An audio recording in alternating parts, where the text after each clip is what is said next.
get any pressure at all on Carr? Would you say that was as important as anything? Well, definitely there were some challenges out there. But I tell you, I give him credit. The kid's a great player. And those receivers, big time. Number 15 went up, made some great plays. 3, number 1, the quarterback's a big time guy. I give them a lot of credit. I really do. I mean, somewhere Pat Hill is cringing somewhere across this country. But with that said, they take advantage of the weapons they have. I mean, Tim came in here and got them in a no huddle, spread, snapping it as fast as they can, and it was a bunch of older guys against a bunch of younger guys, and that's what it was. Yeah, I mean, we got a little bit of pressure on him, but he's a heck of a player, and they're better than us. I mean, I think that's pretty apparent.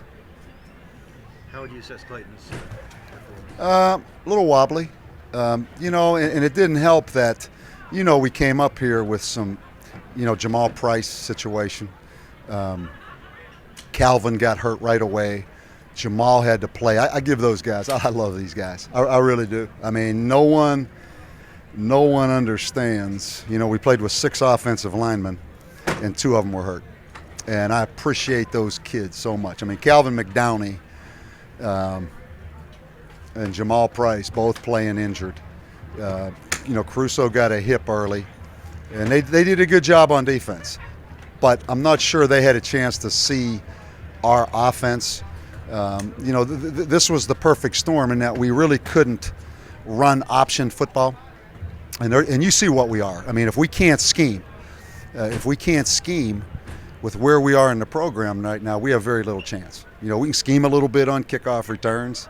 We can scheme a little bit with option football.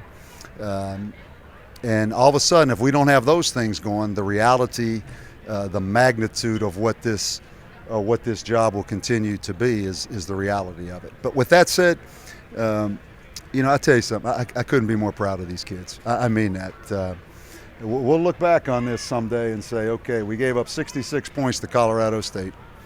We come up to Fresno without our starting quarterback and without our starting running back.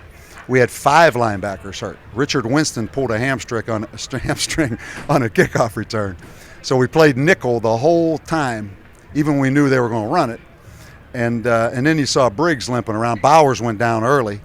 These kids are up against it right now, but I'm very appreciative of them. But I think, it shows us just what this job is, just what I said when I first walked in. It's a 5 to 6 year deal to build this thing back up. To be realistic, to say you're going to come in here and play Fresno State and play teams like that for a conference championship, this is the result of a lot of things. But with that said, I think we're starting to dig out of it. I see some guys competing. I see some guys playing. I.B. Brown got beat for a big one. Jaden Boatwright got big for a big one. Saquon Edwards got beat for a big one. You're talking about all first-year guys matching up against the guy that will play in the NFL. So from that standpoint, from all these ashes, man, hopefully something good will come all this down the road. Ray of sunshine again, special teams, I guess. Carl. Yeah. Kick coverage. How we covered kickoffs, how we covered punts really against a really good punt returner, number 1.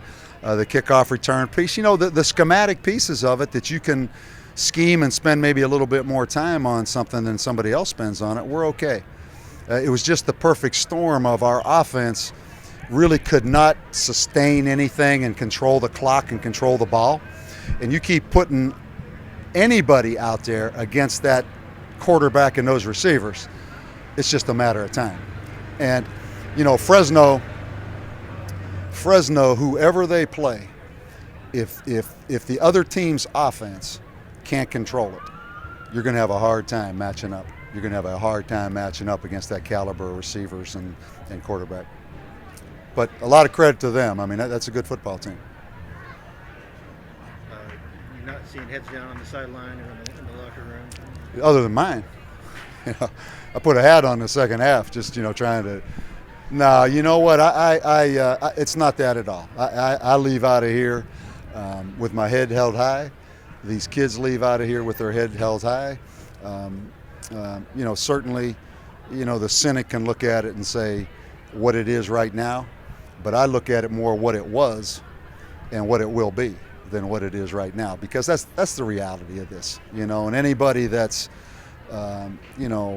really takes the time to look closely at it will understand just what this is. So I feel pretty encouraged. I mean, we're still now the problem becomes going to Boise when there's no linebackers left. Toby's out there at the end of the game, and his elbow, he can't even bend his elbow, and he's out there. So it's kind of the concern is just getting, some linebackers and defensive linemen out there to go play next week. How bad is Dallas? Dallas is just so tough. I mean, it's the back. It's the same thing that it was last week. Bowers is out. Bowers had a PCL. It's not an ACL or an MCL, but Bowers is out. So we just got to put together enough guys to go up there and fight in Boise. So we move on to the next one. Presley made a great run. It was encouraging to see. But I'll tell you, give their defense credit. They probably ran a strong safety fire 12 times in the first half, the same exact one we run. They're kind of carbon copies, believe it or not, of schematics on defense. But obviously theirs looks a little bit different than ours now. So, all right, guys, you guys Fresno? Yes. Yeah, it's got to be fun watching that quarterback, huh? So, He's fun. thank you. All right, guys. Coach, appreciate it.